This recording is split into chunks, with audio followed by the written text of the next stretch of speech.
ক্ষুধার যন্ত্রণা সহ্য করতে না পেরে আমি আমার পেটের ভিতরে 2টা পাথর বেঁধেছি। আল্লাহু আকবার! কেমন মায়ের নবী! তিনিও বললেন আমিও ক্ষুধার যন্ত্রণা সহ্য করতে পারি না, এই জন্যই আমার পেটের ভিতরে 2টা পাথর বেঁধেছি। নবীজির পেটের থেকে আস্তে করে কাপড়টা সরিয়ে দেখিয়ে দিলেন, এই দেখো। আবু তালহা আর কিচ্ছু বললেন না, তিনি আবার কাজে লেগে গেলেন।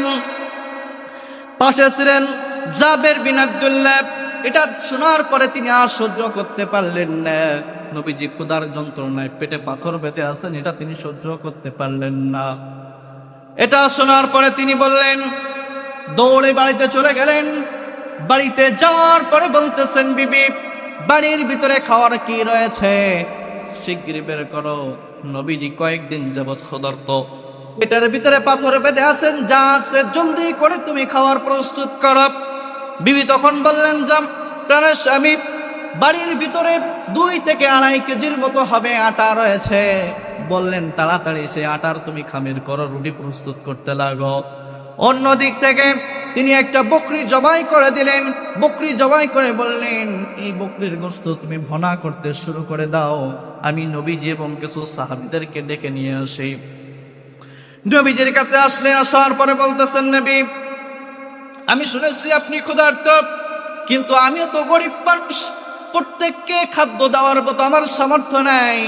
আমি ছোট্ট একটা বকরি জবাই করেছি, আপনি এবং আপনার বেশ কিছু সাহাবীদেরকে নিয়ে চলেন, আপনি আমার বাড়ি মেহমান হয়ে যাবেন, কে মেহমানদারি করাবেন, তোমরা সবাই চলো, আমরা আজকে জাবের রাদিয়াল্লাহু তাআলা আনহুর বাড়ির মেহমান হয়ে গেলাম। এই কথা বলার পরে বললেন জাবের রাদিয়াল্লাহু তাআলা আনহু, বলতেছেন, নবী আমি তো মাত্র কয়েকজনের জন্য খাদ্যের আয়োজন করেছি, আপনি যদি প্রত্যেককে নিয়ে যান তাহলে আমি বেইজ্জতি হয়ে যাব, আমি তো এত জনের মানুষের মেহমানদারি করাইতে পারবো না। নবী বললেন, শোনো, আমার উপরে তুমি ভরসা রাখো, আল্লাহর উপরে ভরসা রাখো, এবং প্রত্যেককে নিয়ে তুমি বলো আর কোন জায়গায় খাদ্য প্রস্তুত হচ্ছে সেই জায়গায় আমাকে নিয়ে চলো। এবার নবীকে নিয়ে যাওয়া হলো। নিয়ে যাওয়ার পরে বললেন, কোথায় আটার খামির, কোথায় আটার খামিরটা নিয়ে আসো। নিয়ে আসা হলো নবীজির সামনে। নবীজি নিজের থুতু মোবারকটা, গাল থেকে থুতু মোবারকটা নিয়ে ওই আটার উপরে বরকতময় থুতু মোবারক লাগিয়ে দিলেন। লাগিয়ে দেওয়ার পরে বললেন, শোনো, এই আটার এক সাইড থেকে আটা নিবা এবং এখান থেকে রুটি বেলা শুরু করে দিবা। দেখা গেল যে আটার এক সাইড থেকে রুটি বেলতেছে, কিন্তু রুটির খামির থেকে আটা কমে না। সুবহানাল্লাহ। এরপরে বললেন, কই গোস্ত রান্নাটা কই, চলো কড়াইয়ের কাছে নিয়ে যাওয়া হলো।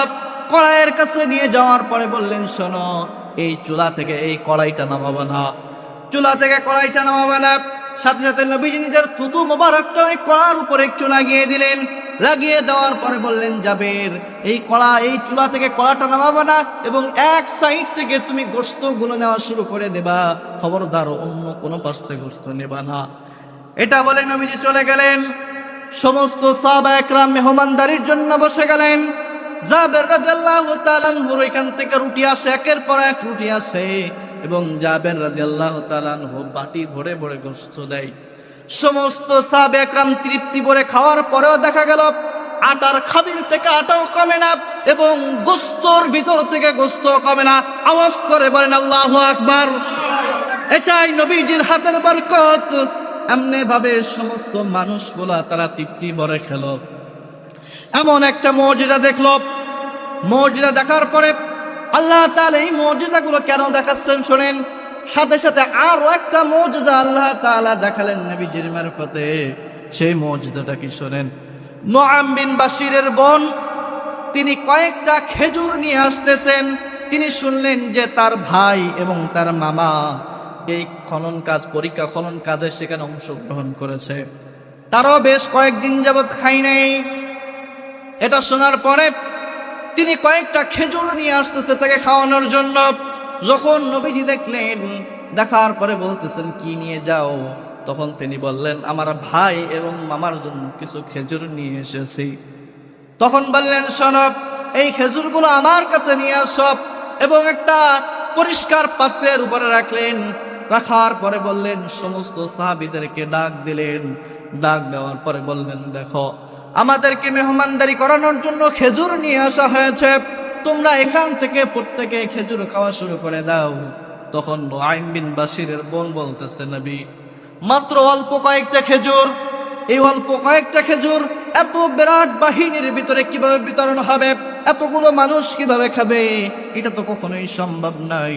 এটা যখন বলেছে, নবীজি বললেন এখানে বসো, এখানে বসো এবং দেখো এটা কিভাবে সম্ভব হয়। এটা বলার পরে সমস্ত মানুষগুলো বললেন, তোমরা বিসমিল্লাহ বলে এখান থেকে খেজুর খাওয়া আরম্ভ করবা। প্রত্যেকটা মানুষ বিসমিল্লাহ বলে খেজুর খাইতে খাইতে দেখা গেল প্রত্যেকে তৃপ্তি ভরে খেজুর খাওয়ার পরেও সেই জায়গা থেকে খেজুর কেন জানি কমে না। সুবহানাল্লাহ।